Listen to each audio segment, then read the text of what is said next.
Olá, meus queridos irmãos, cumprimento a todos com a paz do Senhor Jesus. Aqui quem fala, seu servo em Cristo, evangelista Márcio Emerson.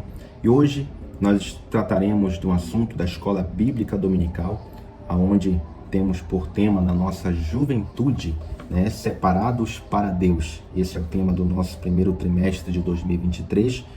E tem aqui um subtema que é buscando a santificação para vermos o Senhor e sermos usados por Ele.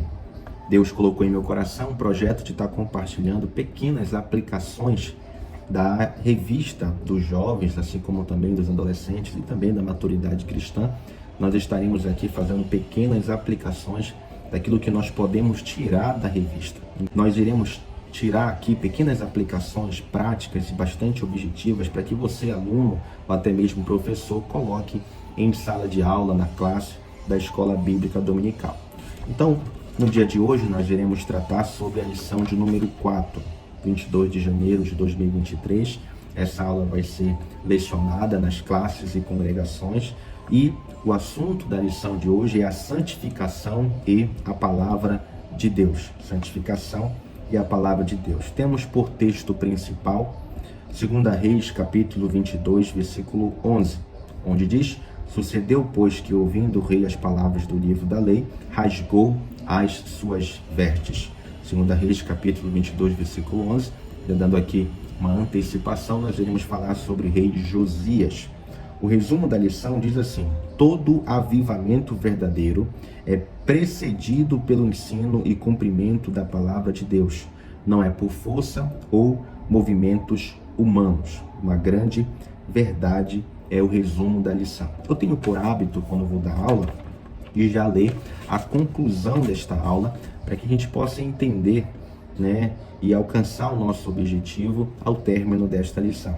A conclusão diz assim: nesta lição, vimos que os dois avivamentos mais significativos de Israel foram protagonizados pelos reis Ezequias e Josias, ambos procedidos pelo ensino da palavra. Josias primeiro foi transformado pelo efeito do confronto com a palavra, para depois conduzir os líderes e o povo ao confronto com a mesma palavra, e o resultado foi uma busca nacional por uma vida de santidade. Pois bem, meus irmãos, essa é a lição que nós iremos mergulhar a partir de agora. Eu te convido a ficar conosco, a se inscrever no canal, a compartilhar esse vídeo e também fazer os seus comentários sobre a nossa EBD. Você, jovem de todo o Brasil, pode estar nos acompanhando também nas redes sociais, Instagram, Facebook, e ali também tem conteúdos para a sua edificação. Vamos para a revista e assim, consequentemente, pequenas aplicações, tá ok? A minha dinâmica de leitura é uma leitura que eu pego pequenas partes, só para que os irmãos possam então se familiarizar. Eu pego pequenas partes daquele tópico, do subtópico, e a gente começa a fazer pequenas aplicações sobre o tema. Em caráter de introdução, diz aqui o querido pastor Natalino das Neves, que é o comentarista desta querida revista: não podemos estudar a respeito da santidade sem considerar a palavra de Deus, pois é por intermédio dela que conhecemos a revelação progressiva de Deus, sua vontade, plano de salvação para a humanidade. Em caráter introdutório, nós podemos dizer em alto e bom som que a palavra de Deus, ela é o pontapé de partida de qualquer avivamento. A palavra de Deus, ela é a nossa base. Sem a palavra de Deus não existe avivamento. Sem a palavra de Deus não existe santificação. Uma coisa que eu já quero deixar claro aqui, quando nós falamos sobre avivamento, e você que é professor, pode colocar isso em prática também na sua sala de aula diante dos seus alunos. A igreja do Senhor, ela não promove avivamento.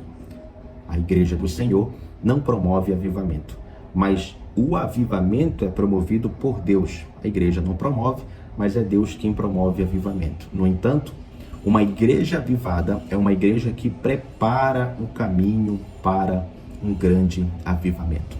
A igreja que prepara, a igreja que toma algumas atitudes, e é sobre isso que também nós iremos aprender hoje. Ainda em caráter introdutório, hoje, nesta aula, nós iremos falar sobre um grande rei, mas no Antigo Testamento nós tivemos dois grandes avivamentos. O primeiro avivamento foi provocado pelo rei Ezequias, E o segundo avivamento foi provocado pelo rei Josias. Dois grandes reis que provocaram grandes avivamentos no seu tempo e deixaram para nós lições maravilhosas. E é baseado nisso que nós trataremos exclusivamente sobre um rei. Esse rei chama-se Josias. Nós iremos aqui mergulhar em algumas atitudes e pontos da sua história. Vamos então para o primeiro tópico da lição. O primeiro tópico da lição, o pastor Natalino fala sobre todo avivamento é precedido pelo ensino da palavra de Deus. O subtópico diz assim: os dois grandes avivamentos mais significativos de Israel antes do exílio babilônico. E como eu disse na introdução, os dois principais avivamentos foi promovido pelo rei Ezequias no ano 716 a 687 a.C. e logo em seguida pelo rei Josias no ano 639 a 609 também antes de Cristo. Mas o que é que eles têm em particular? O que é que eles têm em precioso entre eles? O que é que eles fizeram? A principal fonte desses grandes avivamentos foi trazer a palavra de Deus para o coração do povo de Israel. Então, assim como o rei Ezequias, assim como também o rei Josias, ambos centralizaram as suas atitudes e comportamentos na poderosa palavra de Deus. Josias, segundo a lição, ainda foi um pouco mais profundo. A partir do terceiro parágrafo diz assim: Josias, ele trouxe o monoteísmo outra vez, a centralização do culto e adoração em Jerusalém, bem como a celebração da Páscoa de forma inovadora, com a participação das 12 tribos. A característica principal dos avivamentos foi o retorno da palavra de Deus. Então, nesse primeiro subtópico, nós entendemos sobre os dois grandes avivalistas do Antigo Testamento. Ambos concentraram o seu avivamento na poderosa palavra de Deus. E para caráter de base bíblica, nós temos aqui como referência o Evangelho de João, capítulo 17, versículo 17, que diz: santifica-os na verdade, a tua palavra é a verdade. Também o professor pode ler em classe de aula a referência que a revista nos dá, que é em João, capítulo 17, e o versículo de número 17. Vamos agora para o subtópico 2, a transformação realizada por meio do confronto com a palavra de Deus. O que eu quero destacar aqui é que o rei Josias, ele passa a ser uma outra pessoa a partir do confronto com a palavra. Quando nós vamos estudar o subsídio do pastor Natalino, que é o livro que é muito importante cada professor ter esse livro, que aqui está, o livro de auxílio dos professores. Quando vamos estudar isso aqui, nós percebemos que lá a palavra de Deus ela pode ser dividida em dois tempos. O primeiro tempo se caracteriza como confronto. A palavra ela é confrontante. O segundo ponto, que a palavra de Deus ela é consoladora. Ao mesmo tempo que ela confronta, ela também conforta. Ela conforta e confronta. Uns se apegam na palavra de Deus somente na área do conforto. E de fato, essa palavra gera conforto ao nosso coração. No entanto, também ela é confronto. E antes do Senhor confortar, ela confronta. E a ideia do confronto é para gerar transformação no nosso coração. Então, quando você lê o segundo subtópico do tópico 1, você vai perceber que Josias, ele teve um confronto com a palavra e a sua vida foi transformada.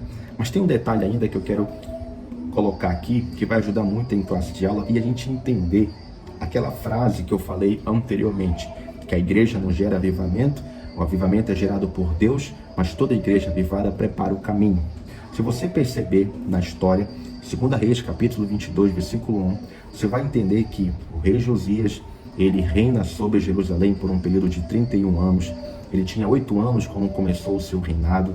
Depois de 18 anos, quando o rei da Síria, que estava sob comando de muitas nações, inclusive Jerusalém, morreu, ele se apropria desta oportunidade justamente para começar a reforma do templo. Olha isso que eu estou falando para você.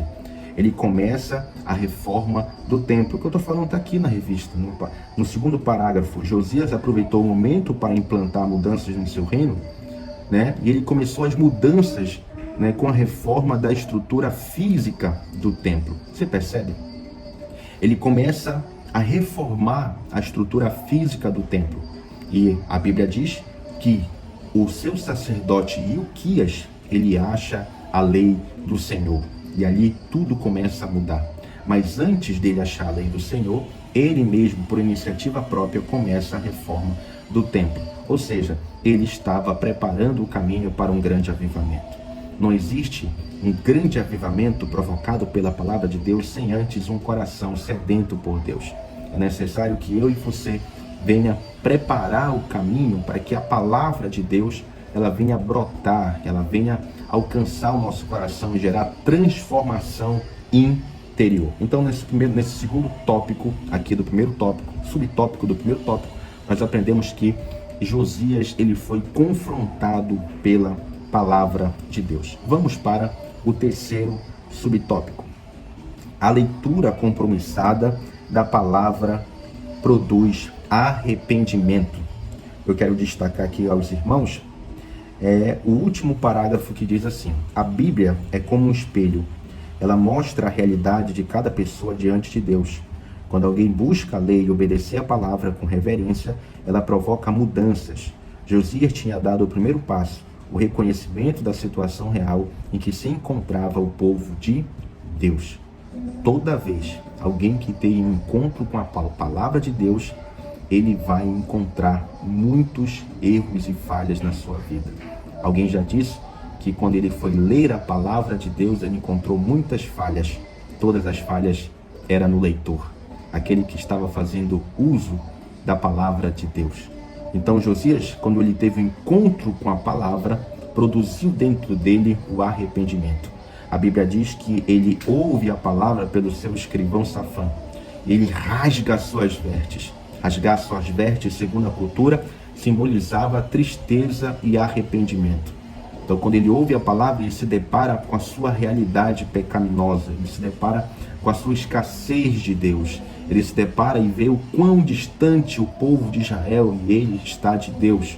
Então, a lei do Senhor deixa claro e evidencia as nossas fraquezas, evidencia os nossos pecados, evidencia aonde nós precisamos mudar. Então você jovem, você professor da escola dominical, não deixe de ler a poderosa palavra de Deus. É essa palavra que nos ajusta, é essa palavra que organiza a nossa vida, é essa palavra que nos dá direção, é esta palavra que nos guia de modo que a gente glorifica o Senhor por todas as nossas ações, práticas e atitudes, né? Por isso que no início nós fizemos menção sobre o espelho. No espelho, ninguém se olha no espelho com o intuito de permanecer do mesmo jeito. As pessoas se olham no espelho para ajustar aquilo que está desorganizado. Se está bagunçado, organiza. Se está desorganizado, também organiza.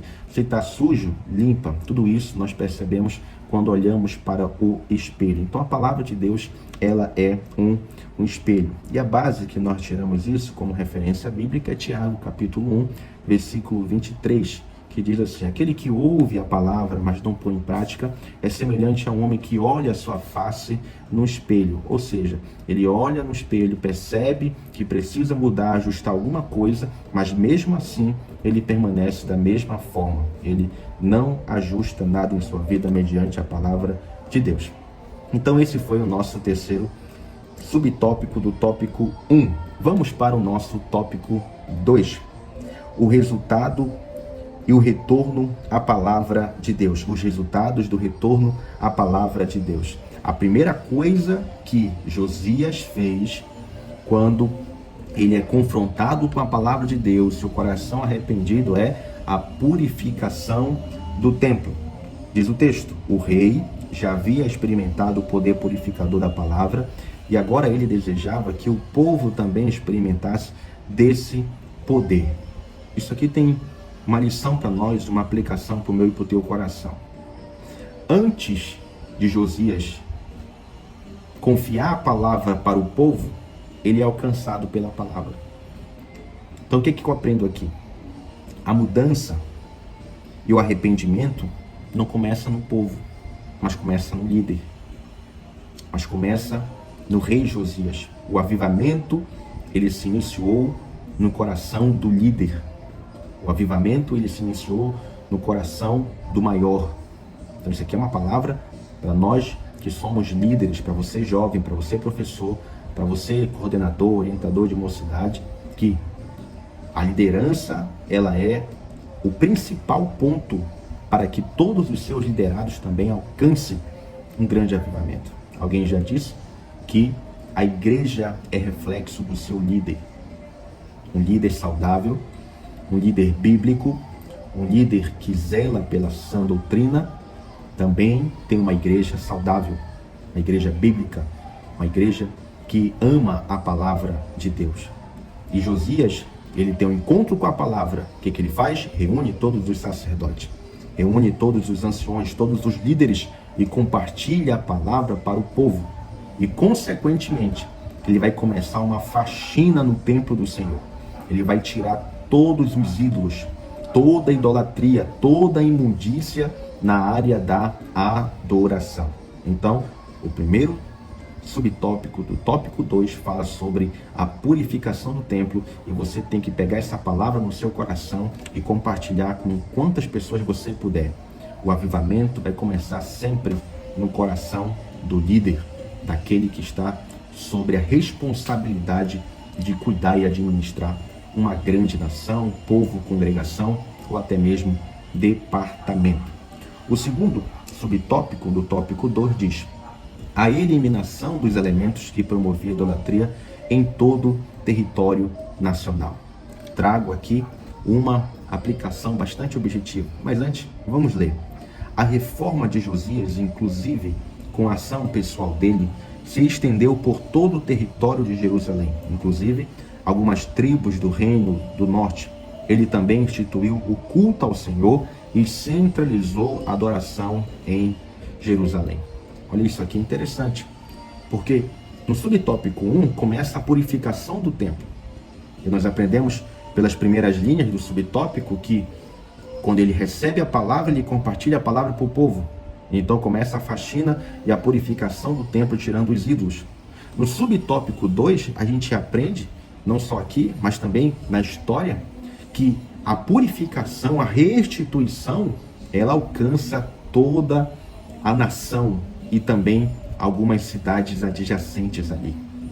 Então, quando Deus ele tem uma obra para fazer na minha vida e na sua vida, jovem, não vai se limitar a um determinado grupo de pessoas, mas tem a ideia de expandir, tem a ideia de alcançar outras pessoas, tem a ideia, sabe, de alcançar pessoas que a gente sequer imagina. Você tem noção do que você está aprendendo nessa lição? É que Deus ele quer nos encher e nos usar de uma tal maneira que a gente alcance o máximo de pessoas possíveis. Deus ele quer nos usar de tal maneira que não só o meu bairro seja alcançado, não só a minha cidade seja alcançada, não só o meu estado seja alcançado, mas toda a nação seja impactada pela palavra de Deus, de modo que caia por terra a idolatria, de modo que caia por terra tudo aquilo que diz ser contrário a Deus. Isso é avivamento. Isso é quando nós temos a capacidade de, através da nossa vida, impactar outras vidas, um comportamento diferente, uma vida diferente e com uma atitude diferente na pessoa do nosso Deus.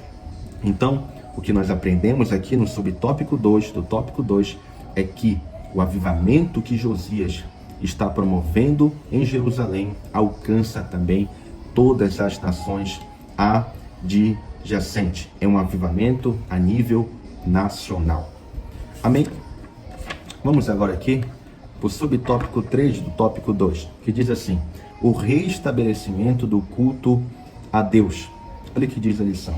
Na sequência, ocorreu o restabelecimento, o culto a Deus. Com base no quê?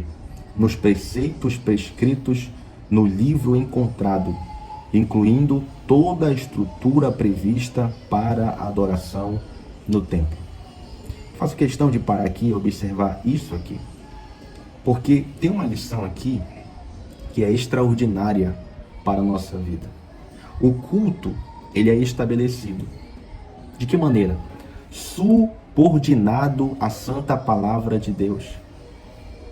Ou seja, Josias pega a palavra, é transformado pela palavra, libera a palavra para o povo é impactado pela palavra, começa a purificação do templo. E agora? Nós vamos restabelecer o culto. De que maneira? Se submetendo à santa palavra de Deus. Ele observa a lei do Senhor, como Deus quer o culto, de que forma Deus quer o culto, e então restabelece o culto a partir da palavra. Um avivamento genuíno, vidas transformadas genuinamente pela palavra de Deus, se submetem a um culto onde o centro deste culto é as Sagradas Escrituras. Isso aqui é interessante demais no nosso tempo pós-moderno que a gente está vivendo, principalmente para grandes líderes de jovens que pensam que precisam, muitas das vezes, se apropriar de ferramentas e de recursos mundanos para atrair os jovens e, consequentemente, receber a palavra.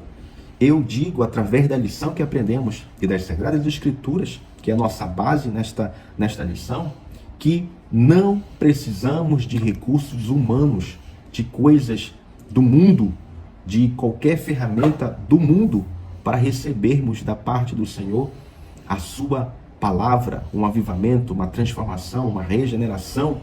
Não precisamos.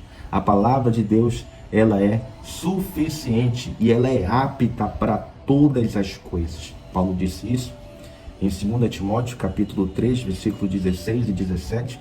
Abra sua Bíblia aí, você percebe sobre isso, que diz: toda a Escritura, ela é inspirada por Deus e útil para o ensino, para a repreensão, para a correção e para a instrução na justiça, para que o homem de Deus seja apto e plenamente preparado para toda boa obra. Isso significa dizer que um culto restabelecido é um culto que tem a palavra de Deus como centro e toda a sua regra, liturgia e adoração se submete às Sagradas Escrituras. Amém? Tem sido bênção para você até aqui? Gostaria muito que você nos ajudasse se inscrevendo no canal, curtindo este vídeo, dando like, né, assim? Dando like e também comentando e compartilhando esse vídeo para o máximo de pessoas que você puder. Você vai estar nos ajudando a promover mais conteúdo neste canal. Vamos agora para o nosso tópico 3. Estamos a finalizar a nossa lição. O tópico 3, nosso querido pastor Natalino vai falar sobre o retorno à adoração por meio da Páscoa. O primeiro tópico diz: a festa da Páscoa centralizada em Jerusalém. E o que eu gosto de deixar registrado para os irmãos, em caráter de aplicação bastante prática e objetiva, é que a celebração da Páscoa é a libertação dos hebreus do Egito. Tem um significado importante para os israelitas e seu relacionamento com Yahvé como Deus único. Esse ponto foi um dos pontos de partida principal do reinado de Josias, quando ele restabelece e traz a celebração da Páscoa, quando ativa outra vez a memória dos hebreus sobre a libertação do povo hebreu do Egito, e assim foi um dos pontos centrais da reforma de Josias, trazendo outra vez o sentido da Páscoa no meio do povo de Israel. O subtópico 2 diz: a maior Páscoa de todos os tempos. Isso aqui é maravilhoso demais para a gente aprender. A maior Páscoa de todos os tempos. A Bíblia diz, o texto diz, o próprio texto bíblico afirma que a Páscoa de Josias foi a maior desde os dias de Juízes, 2 Reis, capítulo 23, versículo 22. O que eu aprendo aqui de uma forma prática e objetiva?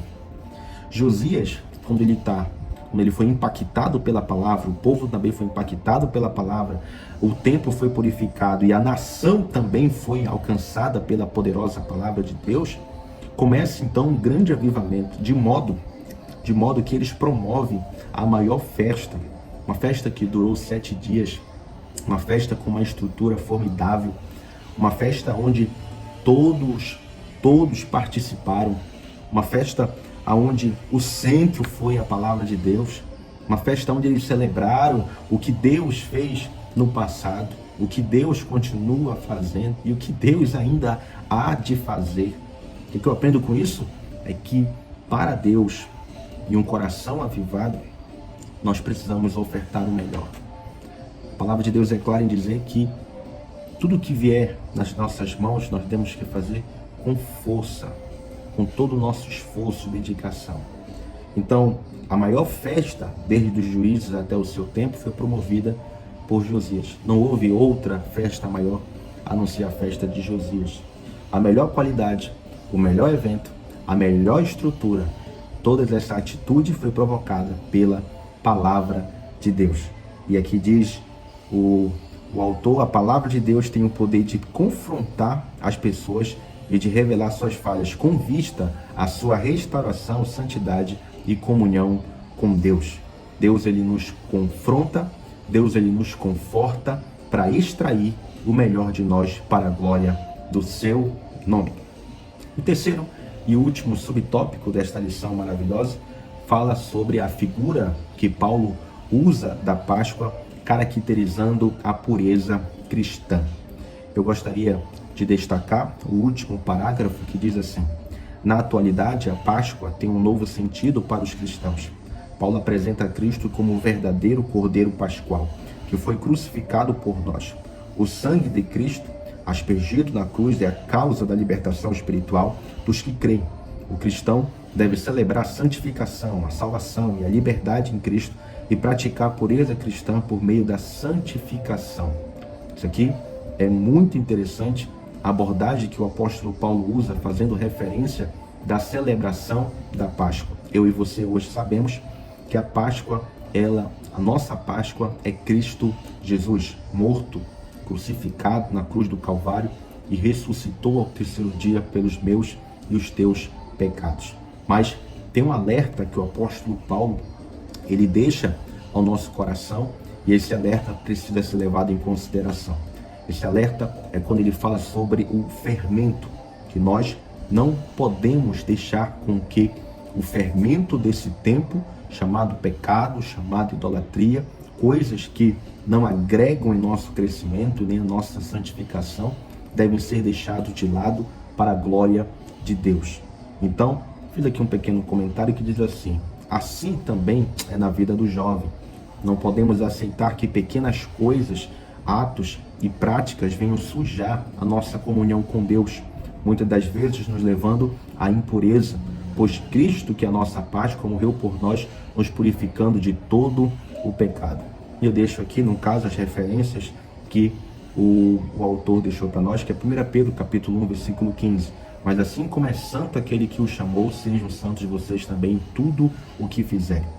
1 Coríntios, capítulo 5, versículo 7 a 8 diz: livrem-se do fermento velho, para que sejam massa nova e sem fermento, como realmente são. Pois Cristo, nosso Cordeiro Pascual, foi sacrificado. Por isso celebramos a festa, não com o fermento velho, nem com o fermento da maldade e da perversidade, mas com os pães sem fermento da sinceridade e também da verdade. Em outra referência bíblica, o apóstolo Paulo diz que um pouquinho de fermento leveda toda a massa. Jesus também fez menção que nós deveríamos ter cuidado com o fermento dos fariseus, que era a hipocrisia. A hipocrisia é demonstrar ser uma coisa que não é ser um ator, é ser uma atriz. Então, esse fermento que eu caracterizo como hoje a geração do nada a ver, né? Nada a ver praticar certas coisas, nada a ver certas coisas, nada a ver falar certas coisas, nada a ver ter certas atitudes. Esse nada a ver é o fermento desse tempo pós-moderno para muitos jovens. A nossa juventude não pode se contaminar. E tem um detalhe: um dos propósitos de Satanás em corromper a nossa santidade com o Senhor é justamente se apropriar das pequenas coisas que gradativamente vai crescendo, e quando nós formos perceber, já estamos entregues a um caminho de pecado. Por esse motivo, Cristo é a nossa Páscoa, Cristo é o nosso passar por cima, Cristo, ele é o nosso resgatador. Cristo nos perdoou e nos purificou de todo o pecado, morrendo na cruz pelos nossos pecados. Por esse motivo que nós não devemos viver numa prática fermentada, cheio de pecado, cheio de imundícia, mas nos revestindo do novo homem na pessoa de Cristo, pois as coisas velhas se passaram e tudo se fez novo. Louvado seja o nome do Senhor. Eu gostaria de concluir aqui esta lição maravilhosa dizendo, a nossa própria conclusão. Nessa lição, nós aprendemos sobre os dois grandes avivamentos, de Israel, foram protagonizados pelo rei Ezequias e também Josias, ambos procedidos pelo ensino da palavra. Josias primeiro foi transformado pelo efeito do confronto com a palavra para depois conduzir os líderes e o povo ao confronto com a mesma palavra. O resultado foi uma busca nacional e uma vida de santidade. Foi bênção de Deus para você esta aula, uma aula, como eu bem disse, bem prática, bem objetiva, com pequenas aplicações práticas para o nosso dia a dia. Eu deixo a minha conclusão, uma palavra de Deus para o teu coração, que você seja um jovem usado pelo Senhor, de modo que a tua classe, a tua igreja, o teu bairro, o lugar onde você mora, seja impactado pela glória de Deus e pela palavra do Senhor. Que essa palavra dirija a sua vida e conduza todos os seus passos. Que Deus te abençoe, fique com esta lição e que o Senhor seja glorificado em todas as nossas atitudes. Muito obrigado, o Senhor é conosco.